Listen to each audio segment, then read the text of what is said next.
Do I have everybody's attention now? Les amis, je suis Scott et on parle 4, j'espère que vous allez bien. Vidéo de NXT du 3 février 2020 et 2021. Avant de commencer cette vidéo, j'aimerais vous demander de liker, de commenter, de vous abonner, de partager. C'est extrêmement important pour développer cette chaîne et on va au-devant des 200 abonnés avant la fin février. Donc on commence directement NXT avec un match pour la Dusty Cup. Dakota Kai et Raquel Gonzalez faisaient face à Katika Tanzaro et Kaiden Carter. Très bon match pour ouvrir ce show. Katika Tanzaro et Kaiden Carter sont vraiment en train de devenir mon équipe préférée, une équipe préférée féminine. Et ce match est conclu par la victoire de Dakota Kai avec son single hand powerbomb. Donc les deux sont qualifiés pour aller en demi-finale du Dusty Cup. Et il faudrait penser à ramener Katika Tanzaro et Kaiden Carter dans le roster principal. Pour moi, elles ont leur place dans le roster principal. Elles pourraient nous fournir des très bons matchs et elles pourraient venir enrichir cette section par équipe qui en a grandement besoin. On enchaîne ensuite avec Toni Storm qui fait une petite promo où elle dit qu'elle va battre Io Shirai et que même ce boulet de Mercedes Martinez ne pourra l'arrêter. On enchaîne ensuite avec William Regal qui félicite Edge pour sa victoire au Royal Rumble parce que Edge est là ce soir du côté d'NXT pour la première fois. Donc on enchaîne ensuite avec un match, Lone Ruff faisait face à Austin Theory. Donc le clan de Gargano vient aider à un moment donné Johnny Gargano qui était à terre. Et ensuite elles se font dégager parce que c'est les deux filles là, comment elles s'appellent, Candice LeRae et l'autre je me rappelle plus. Donc elles se font dégager par Shotzi Blackheart et Ember Moon. Et ensuite parce que Johnny Gargano était aux abords du ring et t'as Leon Ruff qui nous fait une Eddie Guerrero. Il se frappe, il fait exprès de se frapper. Et Johnny Gargano se fait bannir des abords du ring. Mais c'est quand même aussi une théorie qui s'impose avec son ATL. Et ensuite après le match il lui remet un ATL. Il veut chercher une cloche en bas du ring. Mais Dexter Lumis le chope dans une soumission. Et Austin Theory réussit à fuir. Donc on enchaîne ensuite avec un autre match pour le Dusty Classic. Joaquin Wilde et Raul Mendoza, Legado del Fantasma contre Lucha House Party, Grande Métallique, Lince Dorado. Très bon match de Luchador, ça partit dans tous les sens. À un moment il y a eu un petit retard sur une prise.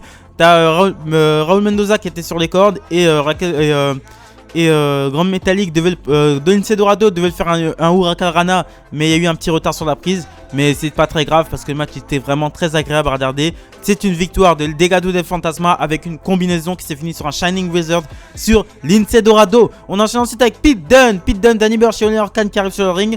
Il dit que Finn Balor n'a pas compris le message, donc il lui en a envoyé un autre en lui brisant les doigts. Finn Balor arrive et dit à Pete Dunne qu'il ne veut pas attendre. Il dit à Pete Dunne qu'il ne veut pas attendre mais qu'il se cache derrière ces deux clowns. Oliver Kahn et Danny Burch partent du ring, donc Finn Balor et Pete Dunne se font face. Et Balor dit Pete Dunne dit à Balor de bien s'accrocher au titre parce que ce titre sera bientôt sien. Balor lui dit qu'ils auront un match à NXT Vengeance Day. Et ensuite Edge arrive.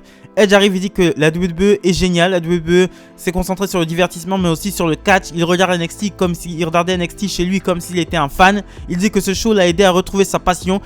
Cette même passion qui l'a fait remporter Royal Rumble, c'est qu'il lui donne le droit d'affronter n'importe quel champion de la compagnie, y compris le champion NXT. Il dit qu'il voit en Pete Dunne ce qu'il était avant et il dit qu'il voit en Balor le mec d'un autre niveau. Il dit qu'il va regarder attentivement leur match à Vengeance.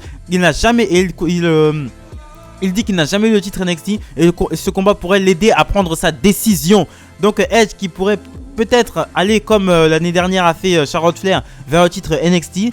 Et ce serait bien, j'adorerais Edge en tant que champion NXT. Franchement c'est une idée qui me rend complètement fou. J'adorerais voir Edge champion NXT. Donc on enchaîne ensuite avec Johnny Gargano et Kushida qui se fight en backstage. Donc cette rivalité continue autour du titre nord-américain. On enchaîne ensuite avec un match, Jessica Mea faisait face à Toni Storm. Donc pendant le match t'as Mercedes Martinez qui arrive pour s'attaquer à Toni Storm. Elle met une droite à Jessica Mea, ce fait que Jessica Mea gagne par disqualification. Et ensuite Mercedes Martinez et Toni Storm se fight. Et t'as Io Shirai qui arrive et qui regarde les deux se fight. Et à un moment donné elle se fight à l'extérieur du ring. Et Io Shirai fait un moonsault O2 pour conclure ce segment. Ces trois femmes s'affronteront pour le titre NXT à Vengeance. On enchaîne ensuite avec un match pour le titre nord-américain. Santos Escobar faisait face à Kurt Stallion. Donc ouais c'était un bon match. Mais là à un moment donné on voit Scarlett Bordeaux qui regarde le match du haut d'un balcon. Voilà, victoire de Santos Escobar avec une sorte de butterfly high knee. Et ensuite après le match t'as Karrion Kross qui arrive, qui se débarrasse de Raul Mendoza et de Joaquin Wilde et qui fait face à Santos Escobar et lui dit qu'il va lui laisser un cadeau. Il va lui laisser du temps pour réfléchir à l'inévitable. Donc Santos Escobar qui est la nouvelle cible de Karrion Kross. Je sais pas pourquoi, peut-être qu'il veut le titre nord-américain. Apparemment, il veut. Je sais pas du tout ce qu'il veut faire avec ça. Bon, peut-être qu'il veut juste détruire Santos Escobar. C'est à voir. Donc ensuite, on retourne en backstage. Edge qui allait partir. Et un journaliste lui demande s'il a fait son choix. Edge dit que non. Et même s'il l'aurait fait, il ne l'aurait pas dit maintenant. Il est rejoint par Karrion Kross sur le parking. Et Karrion Kross lui demande de prendre la bonne décision. Sinon, il le regrettera. Et Edge il dit à Edge qu'il n'affrontera ni Balor ni Pete Dunne pour le titre. Mais il affrontera lui pour le titre qu'il n'a jamais perdu. Edge lui dit que c'est justement des paroles comme ça qui le motivent. On enchaîne ensuite avec le main event of the evening. Adam Cole et Roderick Strong qui représentent Undisputed Era faisaient face à Tommaso Ciampa et Timothy Thatcher. Une équipe a été formée au dernier moment pour remplacer une équipe qui pouvait au pied levé, une équipe qui ne pouvait plus participer au Dusty Rhodes Classic. Donc Tommaso Ciampa, bon, très bon match. Très bon match. En même temps, entre ces deux équipes, c'est difficile de faire quelque chose de mauvais. Victoire de Tommaso Ciampa avec son Willow's Bell DDT qui surprend Roderick Strong qui remontait sur le ring à ce moment là. Donc Tommaso Ciampa et Timothy Thatcher qui se qualifient pour aller vers d'autres horizons du Dusty Cup.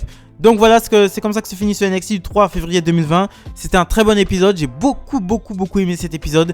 Abonnez-vous, likez, commentez, partagez, très important pour le développement de la chaîne. Et on va au devant des 200 abonnés avant la fin février les amis. Merci.